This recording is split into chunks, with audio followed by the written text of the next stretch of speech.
Please subscribe for more updates. Bell button pi click చేయండి. దాదాపు దేశవ్యాప్తంగా చర్చ జరుగుతున్న అంశం నిన్న సాయంత్రం నుంచి అత్యున్నత సీజీఐ పైన చీఫ్ జస్టిస్ ఆఫ్ ఇండియా పైన లైంగిక ఆరోపణలకు సంబంధించిన అంశం. తాను చాలా నిష్కలంకమైన వాడిని, ఒక పెద్ద శక్తి తనపై కుట్ర చేస్తుందంటే ఆయన చేసిన వ్యాఖ్యలు కూడా దాదాపు అన్ని పత్రికలు హైలైట్ చేశాయి. ఏ విధంగా చూడాలి? ఫస్ట్ టైము ఒక చీఫ్ జస్టిస్ పైన ఈ తరహా ఆరోపణలు రావటం, ఆయన వివరణ ఇవ్వటం, ఆ వివరణలో భాగంగా తనను దించేందుకు ఒక పెద్ద శక్తి కుట్ర చేస్తుందంటే ఆయన వ్యాఖ్యానించడం. అంటే చీఫ్ జస్టిస్ ఆఫ్ ఇండియా కానీ ప్రపంచంలో ఎవరైనా కానీ నిజంగానే లైంగిక దాడులకు కానీ లైంగిక హింసకు కానీ పాల్పడితే క్షమార్హం కాదు. అది దానికి ఎవరు అతీతులు కాదు.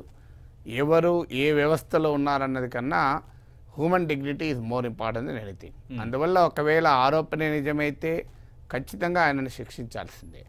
దానికి ఆయన కూడా నిన్న సంసిద్ధత వ్యక్తం చేస్తూ ఒక బెంచ్ కాన్స్టిట్యూట్ చేస్తూ అందులో నేనుండను, ఇతర జడ్జిలు విచారణ జరుపుతారు, ఇది చాలా అత్యవసర అంశంగా స్వీకరిస్తూ దాని విచారణకు కూడా ఆదేశించారు. అందువల్ల విచారణ జరుగుతుంది, నిజానిజాలు బయటకు వస్తాయి. నిజంగానే రంజన్ గొగోయ్ కనుక ఏదైనా తప్పు చేస్తే ఆయనను శిక్షించాల్సింది. కానీ అదే సమయంలో ఆయన చేసిన వ్యాఖ్యలు, నన్ను దించడానికి ఒక కుట్ర జరుగుతోంది, న్యాయ వ్యవస్థ నిష్పాక్షికత పైన దాడి జరుగుతోంది, సుప్రీంకోర్టు ప్రధాన న్యాయమూర్తి ఇన్స్టిట్యూషన్ను అస్థిరపరిచేటువంటి ప్రయత్నాలు జరుగుతున్నాయి అనేది ఒక తీవ్రమైన సంచలనమైన వ్యాఖ్యను చేశాడు. ఈ వ్యాఖ్యకు నేపథ్యం కూడా చూడాలి మనం. రంజన్ గొగోయ్ ఏ పరిస్థితుల్లో చీఫ్ జస్టిస్ అయ్యాడు, దానికి హిస్టారికల్ బ్యాక్గ్రౌండ్, రీసెంట్ హిస్టరీ, ఇది చరిత్ర 100 ఏళ్ల కిందది కాదు. సుప్రీంకోర్టులో అంతకు ముందున్న చీఫ్ జస్టిస్ పైన నిర్దిష్టమైన ఆరోపణలు 4 జడ్జిలు చేశారు. ఈ జస్టిస్ చలమేశ్వర్, అలాగే జస్టిస్ రంజన్ గొగోయ్, ఇప్పుడు ప్రధాన చీఫ్ జస్టిస్గా ఉన్న ప్రధాన న్యాయమూర్తిగా ఉన్న జస్టిస్ గొగోయ్ కూడా అందులో భాగం. వీళ్ళు చేసిన నిర్దిష్టమైన ఆరోపణ ఏంటంటే పొలిటికల్లీ సెన్సిటివ్ కేసెస్ను ఆనాటి చీఫ్ జస్టిస్ చాలా పాక్షికంగా పార్టిజాన్ దృక్పథంతో వ్యవహరిస్తున్నాడు. ముఖ్యంగా లోయా జస్టిస్ మరణం సంబంధించిన కేసు, అందులో అమిత్ షా ముద్దాయి. సో అందువల్ల ఆయన కేసును సీనియర్ జడ్జిలకు ఇవ్వకుండా అవుట్ ఆఫ్ టర్న్ తన ఇష్టారాజ్యంగా విచక్షణ రహితంగా కింది కోర్టుకు అప్పచెప్పాడు, జూనియర్ జడ్జిలకు అప్పచెప్పాడు. సుప్రీంకోర్టు చీఫ్ జస్టిస్ ఇది మాస్టర్ ఆఫ్ రూల్స్. అంటే ఏ కేసు ఎవరికి వేయాలి, ఏ బెంచ్లో ఎవరు ఉండాలి అని నిర్ణయించే అధికారం రాజ్యాంగం చీఫ్ జస్టిస్కి ఇచ్చింది. కానీ దాన్ని ఇష్టం వచ్చినట్టుగా చేయకూడదు. సహజంగా బెంచ్ల కాన్స్టిట్యూషన్ కానీ అలాగే ఆ బెంచ్లకు కేటాయించే కేసులు కానీ ఆయా జడ్జిల బ్యాక్గ్రౌండ్ను బట్టి లేదంటే సీనియారిటీని బట్టి వేస్తారు. కానీ ఈ బెంచ్ల కాన్స్టిట్యూషన్లో అలాగే కేసుల ఎలకేషన్లో ఇష్టం వచ్చినట్టుగా చేస్తున్నారు. దీనివల్ల పొలిటికల్లీ సెన్సిటివ్ కేసులో సానుకూల తీర్పుల కొరకు ప్రయత్నం చేస్తున్నారు అనే పరిస్థితి ఏర్పడింది. దీనిపైన చరిత్రలో కనీ విని ఎరగని రీతిలో ఒక్కసారి నాకు గుర్తు ఎమర్జెన్సీ టైంలో జరిగింది. 4 జడ్జిలు బహిరంగంగా ప్రెస్ కాన్ఫరెన్స్ పెట్టి తమ ఆవేదన వ్యక్తం చేశారు. Everything is not in order అని చెప్పి ప్రకటన కూడా చేశారు. Everything is not in order in సుప్రీంకోర్టుని. వాళ్ళు చెప్పింది అబద్ధమై ఉంటే, వాళ్ళు చెప్పింది తప్పే అయి ఉంటే ఇప్పటికీ ఆ 4 జడ్జిలు, అందులో ఒకరితో రిటైర్ కూడా అయ్యారు ఒకరు. సో ఇవాళ వాళ్ళను వెంటనే అభిశంసించేవాళ్ళు కదా. కానీ పార్లమెంట్కి అభిశంసించే అధికారం ఉంది కదా. కానీ 4 జడ్జిలను ఎక్కడా అభిశంసించలేదు. అంటే అర్థం ఏంటి? వాళ్ళపైన ఏ రకమైన ప్రొసీడింగ్స్ మొదలు కాలేదు. కనీసం వాళ్ళకి నథింగ్ హ్యాపెన్. ఎందుకు నథింగ్ హ్యాపెన్స్? ఇప్పుడు ఒక తప్పు చేస్తే ఎవరైనా 4 ప్రెస్ కాన్ఫరెన్స్ పెడితే, ఒక ప్రభుత్వ ఉద్యోగులు 4 వచ్చి ప్రెస్ కాన్ఫరెన్స్ పెడితే ప్రభుత్వం ఊరుకుంటుందా? అందువల్ల 4 జడ్జిలు ప్రెస్ కాన్ఫరెన్స్ పెట్టినా కూడా ఏది వాళ్ళని క్వశ్చన్ ఎందుకు చేయలేకపోయారంటే వాళ్ళు చెప్పిన దాంట్లో నిజం ఉంది. అందులో ఒకరు చీఫ్ జస్టిస్ కూడా కాగలిగారు. అందువల్ల ఈ నేపథ్యం మనకు ఒకటి కనబడుతుంది. రెండవ నేపథ్యం ఏంటంటే జస్టిస్ జోసెఫ్ అనే జడ్జిను చీఫ్ జడ్జిగా నియమించే ప్రయత్నం జరిగితే సుప్రీంకోర్టు కొలీజియం ఆయన పేరును ప్రతిపాదిస్తే ప్రభుత్వం తిరస్కరించింది. ఎందుకు తిరస్కరించారంటే ఆయన ఉత్తరాఖండ్లో రాజ్యాంగ విరుద్ధంగా బీజేపీ నాయకత్వంలో కేంద్ర ప్రభుత్వం రాష్ట్రపతి పాలన పెడితే అది తప్పు అని తీర్పు చెప్పాడు. ఆయనే కాదు, దేశంలో చాలా కోర్టులు తీర్పు చెప్పాయి. అంటే మమ్మల్ని పొలిటికల్గా మాకు వ్యతిరేకంగా తీర్పు చెప్తా అని చెప్పి ఆయన సుప్రీంకోర్టు రాకుండా చేశారు. చివరకు తప్పనిసరి కొలీజియం పట్టుద పడితే తీసుకున్నారు, కానీ ఆయనకు సీనియారిటీ తగ్గించేశారు. సో అంటే న్యాయ వ్యవస్థకు ప్రభుత్వానికి మధ్య జరుగుతున్న ఈ ఘర్షణ, న్యాయ వ్యవస్థను తమ చేతుల్లో పెట్టుకోవాలని ప్రభుత్వం చేస్తున్న ప్రయత్నం, దీనికి తోడు జడ్జిల నియామకాల్లో కూడా అమిత్ షా తరఫున లాయర్గా వాదిస్తే అతను సుప్రీంకోర్టు జడ్జి అయిపోతారు. సో ఈ రకంగా అంటే ఆ జడ్జిను మనం క్వశ్చన్ చేయడం లేదు, జడ్జి ఇంటెగ్రిటీని డెఫినెట్గా మనం రెస్పెక్ట్ చేస్తాం, కానీ దీనికైతే ఆన్సర్ చెప్పాలి కదా. అమిత్ షా లాయర్గా ఉన్నాడనేది ఒక పబ్లిక్ డొమైన్లో ఈ అభిప్రాయం ఉంటే చాలా ప్రమాదకరం కదా. అమిత్ షా ఆ జడ్జి కనుక తన ఇండివిజువల్ క్రెడెన్షియల్స్తో వస్తే ఎలాంటి అభ్యంతరం లేదు, కానీ ఈ క్వశ్చన్ పబ్లిక్ డొమైన్లో ఉంది. ఇది సుప్రీంకోర్టు ఒకటే కాదు, ఇతర ఇన్స్టిట్యూషన్స్ కూడా ఈ ప్రభుత్వం వ్యవహరించిన తీరు మనకు ఒకసారి గుర్తు చేసుకున్నాం. రఘురామ్ రాజన్ రిజర్వ్ బ్యాంక్ గవర్నర్గా ఉంటే ఆయన ఇంటర్నేషనల్లీ రిప్యూటెడ్ ఎకానమిస్ట్. 2008 ప్రపంచ ఆర్థిక సంక్షోభం, global economic crisis, financial crisis ముందుగా ఊహించినటువంటి అర్థశాస్త్రవేత్త. ఈ was one of the contender for Nobel prize in economics. ఆ స్థాయిలో ఉన్న ఎకానమిస్ట్ను మీరు మీ విధానాలు, ఆయన విధాన అప్రోచ్ నచ్చకపోతే ఓకే, కానీ ఆయన అన్సెరమోనియల్గా పంపించేసి అగౌరవంగా. తర్వాత గుజరాత్కు చెందిన అధికారి మోడీకి ఒక రకంగా సానుకూలుడే అని చెప్పిన ఉర్జిత్ పటేల్ తీసుకొచ్చి పోనీ ఆయననైనా బతకనిచ్చారా?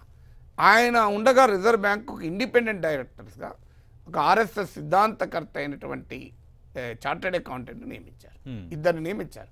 వీళ్ళిద్దరు ఆర్బీఐ బోర్డు మీటింగ్లో ఆర్బీఐ గవర్నర్ పట్టుకొని ఉంటే ఉండు పోతే పో మేము చెప్పినట్టు అన్నారు. ఇది ఓపెన్గా పబ్లిక్ డొమైన్లో వచ్చింది, వార్తలు వచ్చాయి కదా.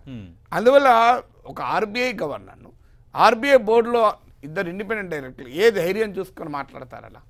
అంటే కేవలం ప్రభుత్వం మా చేతిలో ఉంది, మేము ప్రభుత్వం మనుషులము అని. Reserve bank governor is the most autonomous institution. Supreme court chief justice లాగానే అది కూడా అటానమస్ ఇన్స్టిట్యూషన్. సో చివరికి ఉర్జిత్ పటేల్ రాజీనామా చేశాడు మధ్యలోనే, ఆయన టర్మ్ అయిపోలే. సో ఇది రెండవది. మూడవది సిబిఐ డైరెక్టర్ అలోక్ వర్మ.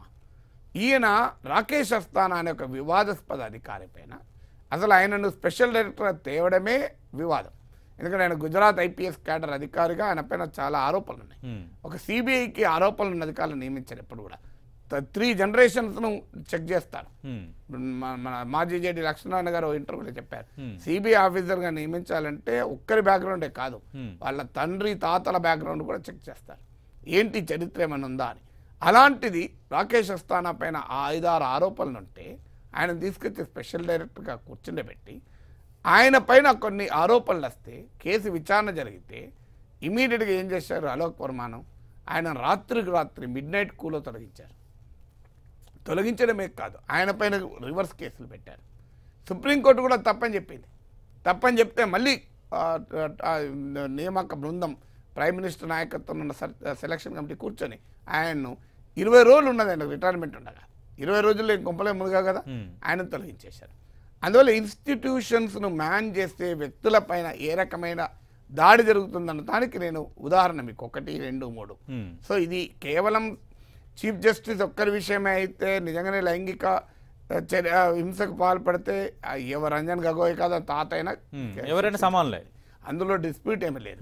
కానీ there is an history specific to supreme court with specific to Ranjan Gogoi కాదు, తమకు అనుకూలంగా లేని, తమకు తలవంచని వ్యవస్థల్లో ఉన్న అధికారులపైన ఈ రకమైన ఒత్తిడి కలుగుతున్న దానికి నేను 3 ఉదాహరణలు చెప్పాను మీకు. ఇవన్నీ కూడా autonomous institutions. Supreme court autonomous institution, reserve bank autonomous institution, అలాగే మీకు సిబిఐ అటానమస్గా పనిచేయాలని కోరుకోవాలి. 4వ ఉదాహరణ కూడా చెప్తాను మీకు. సో ఈ 3 వీటితో పాటు కంట్రోల్ అండ్ ఆడిటర్ జనరల్ కాగంటే ఏంటిది, ప్రభుత్వాలు చేసే ఖర్చుల్ని, ప్రభుత్వాల ఫిస్కల్ పర్ఫార్మెన్స్ను ఆడిట్ చేసేటువంటి సంస్థ. అంటే ప్రభుత్వం తప్పులు చేస్తే ఆ తప్పుల్ని ఎత్తి చూపేటువంటి ఒక రాజ్యాంగబద్ధమైన వ్యవస్థ. జవహర్లాల్ నెహ్రూ గారు క్యాగ్ను ప్రారంభిస్తూ అంటాడు, మీరు అంటే మాకు ఎప్పుడూ కోపం ఉంటుంది, ప్రభుత్వాలకు ఎప్పుడూ భయం ఉంటుంది, అయినా మీరు ఉండాలని మేము కోరుకుంటాం, ఎందుకంటే మీరుంటేనే మేము తప్పులు చేయకుండా ఉంటామంటాడు. అలాంటి ఇన్స్టిట్యూషన్కు ఎవరిని నియమించారు? రాఫెల్ యుద్ధ విమానాల కొనుగోలు సమయంలో ఫైనాన్స్ సెక్రటరీగా ఉన్న వ్యక్తిని కాక్ నియమించి ఆయనతో మళ్ళీ రాఫెల్ పైన నివేదిక ఇప్పించుకున్నారు. అంటే ఒక ప్రాసెస్లో భాగమైన వ్యక్తి ఆయన తప్పు చేశాడో లేదు తర్వాత కాన్ఫ్లిక్ట్ ఆఫ్ ఇంట్రెస్ట్ అంటారు. తిరిగి ఆయనను మళ్ళీ అదే విచారణ అంటే you cannot be judge and also an accuse. So నీకు నువ్వు ఆ ప్రాసెస్లో భాగమైనప్పుడు నువ్వు జడ్జిగా ఉండలేవు. ఇవాళ రంజన్ గొగోయ్ నేనే విచారిస్తానులే, నేనే విచారిస్తే నాపై వచ్చిన లైంగిక ఆరోపణలు దాంట్లో ఆరోపణలు అనలే కదా. అవును. సో అందువల్ల కాన్ఫ్లిక్ట్ ఆఫ్ ఇంట్రెస్ట్ ఉంటుంది. సో క్యాగ్ ఆయన ఫైనాన్స్ సెక్రటరీగా ఉండి రాఫెల్ క్లియర్ చేస్తాడు, మళ్ళీ కాగ్లో కూర్చొని రాఫెల్ ఒప్పందం రైటా రాగా అని విచారిస్తాడు. అందువల్ల ఇట్లా నేను ఇంకా చెప్పగలుగుతాను. ఇలా ఇన్స్టిట్యూషన్స్ అంటే భారత రాజ్యాంగంలో అధికారం ఒక్కచోట కేంద్రీకృతం కాకుండా ఉండేందుకు చెక్స్ అండ్ బ్యాలెన్సెస్ పెట్టారు. ఈ చెక్స్ అండ్ బ్యాలెన్సెస్ పెట్టడంలో ఉద్దేశం ఏంటంటే అధికారం ఒక్క చేతిలో ఉంటే దుర్వినియోగం అవుతుంది, నియంతృత్వానికి దారితీస్తుంది అని. కానీ ఈ 4 ఏళ్ళలో మన అనుభవం చూస్తే ఇండిపెండెంట్గా ఉండాల్సిన వ్యవస్థల్ని నీరు కార్చడం, ఆ వ్యవస్థలకు ఎవరైనా ఇంటెగ్రిటీ ఉండి లేదా కొన్ని సందర్భాల్లో భరించలేక ఉర్జిత్ పటేల్ ప్రభుత్వానికి ఒక రకంగా అనుకూలంగానే పట్టుకొచ్చారు. కానీ ఏ స్థాయికి ఆయనైనా కూడా మనిషే కదా. సో ఇప్పుడు అవమానిస్తుంటే ఉండలేడు కదా, పరిధికి మించి తప్పులు చేయలేడు కదా, పరిధికి మించి తప్పులు చేయలేడు, రేపు ఆయన దొరుకుతాడు కదా, అది కూడా ప్రాబ్లం కదా. సో అందువల్ల ఈ వ్యవస్థలను నియమించేటువంటి తనకు అననుకూలంగా ఉంటే వారిని మేము నిర్వీర్యపరుస్తాం. మీకు ఇంకొక ఉదాహరణ 5వది, ఈ ప్రభుత్వం అధికారంలోకి వచ్చిన వెంటనే గవర్నర్లందరినీ మార్చేశారు. మార్చిన గవర్నర్లు నరసింహన్ లాంటి వాళ్ళు ఒకరిద్దరు మినహా, అంటే గవర్నర్లను అందరినీ తన వాళ్ళని పెట్టుకున్నారు. సో ఇట్లా ఒక్కొక్క వ్యవస్థను నిర్వీర్యం చేస్తున్న నేపథ్యంలో రంజన్ గొగోయ్ పైన ఆరోపణలు కనుక తనను డీస్టేబిలైజ్ చేయడానికి, తనను నిర్వీర్యపరచడానికి, డిమారలైజ్ చేయడానికి ఇది జరుగుతున్న ఒక కుట్రగా ఆయన అభిప్రాయం వ్యక్తం చేశారు. అదే ఇవాళ పత్రికలన్నింటిలో పతాక శీర్షికలే. అదే నిజమైతే ఈ దేశానికి ఒక దుర్దినం, dark chapter in the history of India. అందువల్ల లైంగిక ఆరోపణలు అనేవరకు ఎవరు మాట్లాడలేరు కనుక దాన్ని ఉపయోగించుకొని మేము అటాక్ చేస్తాం. ఇప్పుడు మనిషిని ఏ రకంగా అటాక్ చేయాలి, ఏ రకంగా అసాసినేషన్ చేయాలి అంటే లైంగిక ఆరోపణలు ఎవరో మాట్లాడడం, ఎందుకంటే అది దుర్మార్గం. కానీ అది నిజం కావాలి, నిజమైతే అభ్యంతరం లేదు. కానీ దాన్ని ఉపయోగించుకొని ఈ గత హిస్టరీలో చాలా మంది పైన ఇలాంటి రకరకాల పద్ధతుల్లో వ్యక్తుల్ని తమకు అనుకూలంగా ఉండని, వ్యతిరేకం కూడా అవసరం లేదు, తమకు చెప్పినట్టు వినని, తమకు అనుకూలంగా వ్యవహరించని వ్యవస్థలపైన, వ్యవస్థలకు నాయకత్వం వహిస్తున్న వారిపైన జరిగినటువంటి కుట్ర అని అనొచ్చు, లేదా జరిగినటువంటి వ్యవహారం అనొచ్చు. ఈ చరిత్ర నేపథ్యం చూసినప్పుడు విత్ పించ్ ఆఫ్ సాల్ట్ అంటారు ఇంగ్లీష్లో, కాదు with lorry load of salt ఈ ఆరోపణ మాత్రం చూడాలి. అంటే నాగేశ్వర్ గారు ఇక్కడ మరొక చర్చ జరుగుతోంది. అంటే వచ్చే వారం చీఫ్ జస్టిస్ విచారించబోతున్న కేసులు చాలా ప్రయారిటీ ఉన్న కేసులు ఉన్నాయి. అందులో ఒకటి ప్రధాని నరేంద్ర మోదీ బయోపిక్, రాహుల్ గాంధీ కోర్టు ధిక్కారం కేసు, తమిళనాడులో ఎన్నికల్లో ధన ప్రభావం కేసు, కోల్కతా మాజీ పోలీస్ కమిషనర్ రాజీవ్ కుమార్ను కస్టడీలో తీసుకుని ప్రశ్నించేందుకు అనుమతి ఇవ్వాలన్న సిబిఐ పెట్టుకున్న పిటిషన్కి సంబంధించిన కేసు, అసోంలో జాతీయ పౌర చిట్టాపై దాఖలైన పిటిషన్, ఇలాంటి చాలా కీలకమైన కేసులు ఉన్నాయి. కాబట్టి ఒక రాజకీయ కోణంలోనే దీన్ని వారం రోజుల ముందు తెర ముందుకు తెచ్చారనేది కొన్ని పత్రికల కథనాలు. మనం ఎక్స్పెక్ట్ చేయొచ్చా? అంటే పాసిబిలిటీ కూడా ఉంటుంది. ఎందుకంటే కార్యకారణ సంబంధము అని చెప్పి భగవద్గీతలో శ్రీకృష్ణ పరమాత్మ చెప్తాడు, కారణం లేకుండా కార్యం ఉండదు అని. ఏదైనా కానీ సృష్టిలో ఈ చరాచర జగత్తులో కారణం లేకుండా కార్యం ఉండదు. అందువల్ల కార్యకారణ సంబంధం ఎప్పుడు ఉంటుంది, కాజ్ అండ్ ఎఫెక్ట్ రిలేషన్షిప్. అందువల్ల ఏ కాజు లేకుండా ఈ కార్యక్రమం జరగదు. ఇప్పుడు అకస్మాత్తుగా ఎన్నికల ముందు ఈ సమయంలో ఎందుకు వస్తాయి ఆరోపణలు, ఇన్ని రోజులు రాని. బట్ ఏ కారణం రీతి వచ్చినా, ఎప్పుడు వచ్చినా, నేను మళ్ళీ చెప్పేది, ఆరోపణల గ్రావిటీ రీత్యా, సీరియస్నెస్ రీత్యా, ఒక ఉమెన్ డిగ్నిటీకి సంబంధించిన అంశం కనుక నిష్పాక్షంగా విచారణ జరగాలి. కానీ ఈ కేసులే కాదు, మీకు సుప్రీంకోర్టులో గమనిస్తే రాఫెల్ విషయంలో కూడా సుప్రీంకోర్టు ఒక ఆదేశాన్ని ఇచ్చింది, హిందూ పత్రికలో వచ్చిన డాక్యుమెంట్లను మేము పరిశీలిస్తామని. దానిపైన కూడా ప్రభుత్వానికి కన్నెర్ర ఉంది. అంతకుముందు ప్రభుత్వం సుప్రీంకోర్టుకు ఒక సీల్డ్ కవర్లో ఒక అఫిడవిట్ ఇచ్చింది, ఆ అఫిడవిట్లో ఒక రాంగ్ మీనింగ్ వచ్చేలా దీనిపైన ఒక కాగ్ విచారించినట్లు, అది పార్లమెంట్కి వెళ్ళినట్లు, పార్లమెంటు పిఎస్సికి ఇచ్చినట్టు, పిఎస్సి ఆలోచించి పార్లమెంట్కి ఇచ్చినట్టు, పార్లమెంట్ పబ్లిక్ డొమైన్ లో పెట్టినట్టు సుప్రీంకోర్టు భావించి ఆదేశం ఇచ్చింది. సుప్రీంకోర్టు అలా భావించడానికి ప్రాతిపదిక ఒక అఫిడవిట్. మాకు అఫిడవిట్ ను రాంగ్ అర్థం చేసుకున్నారు అని కేంద్రం చెప్పింది. అంటే ఇంగ్లీష్ రాని జడ్జిలు ఉండరు కదా, సుప్రీంకోర్టులో పనిచేసే జడ్జిలకు అఫిడవిట్ చదువుతా అర్థం కదా. అంటే ఖచ్చితంగా ఆ సీల్డ్ కవర్లో ఇచ్చారు, తప్పుడు సమాచారం ఇచ్చారు. ప్రభుత్వం దాన్ని, ప్రతిపక్షం కాదు కదా సుప్రీంకోర్టు, దాన్ని బహిరంగంగా ఖండించదు. ప్రభుత్వం అంటే బహిరంగంగా మాట్లాడచ్చు. సుప్రీంకోర్టుకు కామాలు అర్థం కాలే, పులి స్టాప్లు అర్థం కాలే, పంక్చువేషన్ మార్కులు అర్థం కాలే అన్న తర్వాత ఈ హిందూ పత్రికలో వచ్చే ప్రచురితమైన డాక్యుమెంట్లను మీరు విచారణకు అడ్మిట్ చేయకూడదు అని కేంద్రం వాదించింది. అవి లీక్ డాక్యుమెంట్స్, లీక్డ్ అయినా అవి రిలవెంట్ అయినప్పుడు జనైనప్పుడు మేము విచారిస్తామని జస్టిస్ రంజన్ గొగోయ్ ఆదేశం ఇచ్చారు.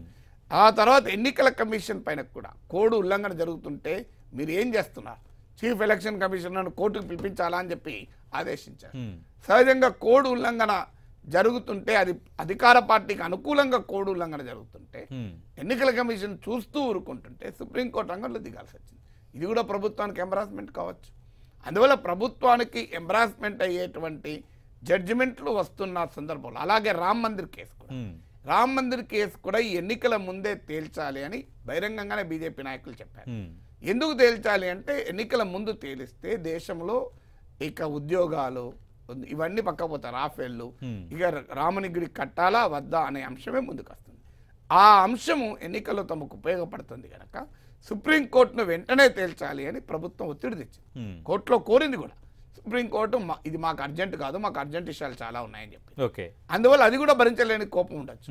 అందువల్ల ఈ కాంటెక్స్ట్ మాత్రం ఖచ్చితంగా ఆందోళన కలిగిస్తుంది.